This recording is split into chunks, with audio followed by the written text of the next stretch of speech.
Assalamu alaikum wa rahmatullahi ta'ala wa barakatuhu.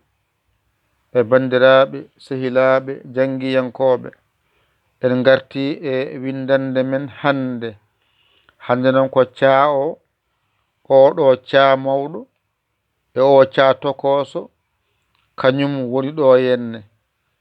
Ko ɗeɗo noon nanna hen wawi jangade.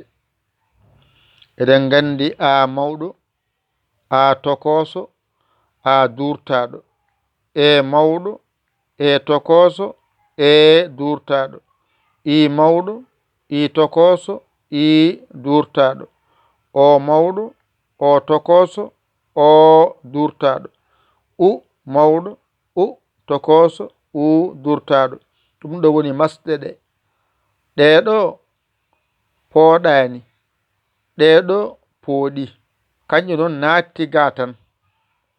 ɗayɗo tuggiɗo fayɗo ko a tan jiyata hen, tuggiɗo fayɗo ko e tan jiyata hen, tuggiɗo fayɗo ko i tan jiyata hen, tuggiɗo fayɗo ko o tan jiyata hen, tuggiɗo fayɗo ko u tan jiyata hen.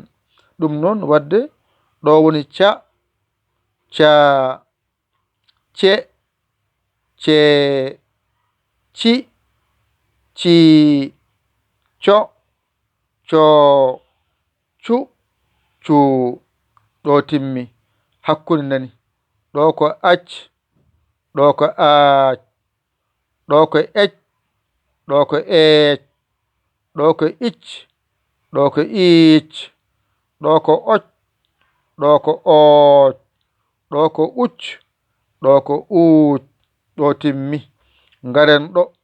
ay ɗo ko cacc, caac, ɗo ko cicc, ɗo ko ciic, ɗo ko cecc, ɗo ko ceec, cecc, ceec, cicc, ciic, coc, coc, cooc, cuc, cuuc.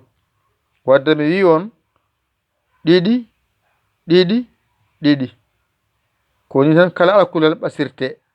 ɗo ko ca, ce, ci, co, cu. fooɗani. ɗo fooɗi. ca, ce, ci, co, cu.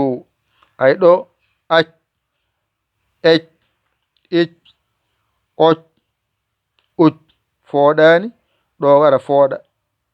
aac, eec, iicc, ooc, uuc. garaɗo. ay ɗo ko cacc, cecc, cicc, coc, cucc. fooɗani. ngara pooɗa. caac, ceec, ciic, cooc, cuuc. bisimillah janggen. a, e,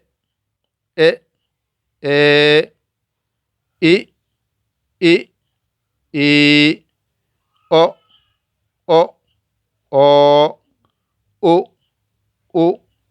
u, ɗo woni mawɗe ɗe. ɗo won tokose ɗe. ɗo won durtanɗe ɗe. ay on paami de. ɗo noon ca, ca, ce, ce, ci, ci, co, co, cu, cu. on jiide. ɗo woni ca, ca, ce, ce, ci, ci, co, co, cu, cu. ay ɗo ac, aac, ec, eec, icc, iicc, oc, ooc, ucc, uuc. on jiide. wadde nani. ac, aac, icc, wala ec, eec, icc, iicc, ac, Aac, uc, uc. Ngara ɗo. Ay.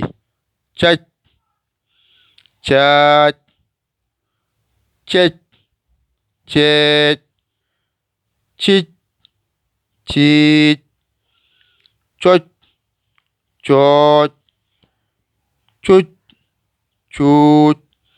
Ngara mbaɗa ni. Cac, cac, cec, cec, cic, cic, coc, coc, cuc, cuc. Gasi timmi. Alluwal ma nani. Ngal ɗo gootal jangata ceerta e majjere ca mawɗo ca tokoso no ɓasirte. Ko heewi ko ɗo haaɗi. Ɗo mbawata binda ɗum, janga ɗum, mbawa ɗum ceerta e ɓasɗe ca mawɗo tokoso. Yo Allah wallu, yo Allah newnu.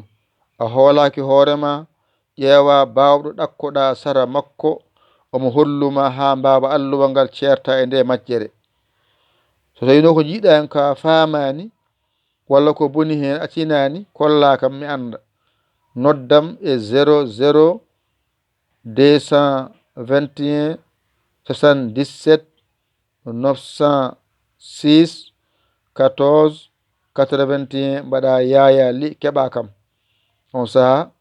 Kolla kam ɗo bonnumi ɗo mi fewni gillaw ko musidɗo mon giɗo mon sabu Allah Yaya Ly kawla Sénégal. Alhamdulillah, on jarama, wassalam.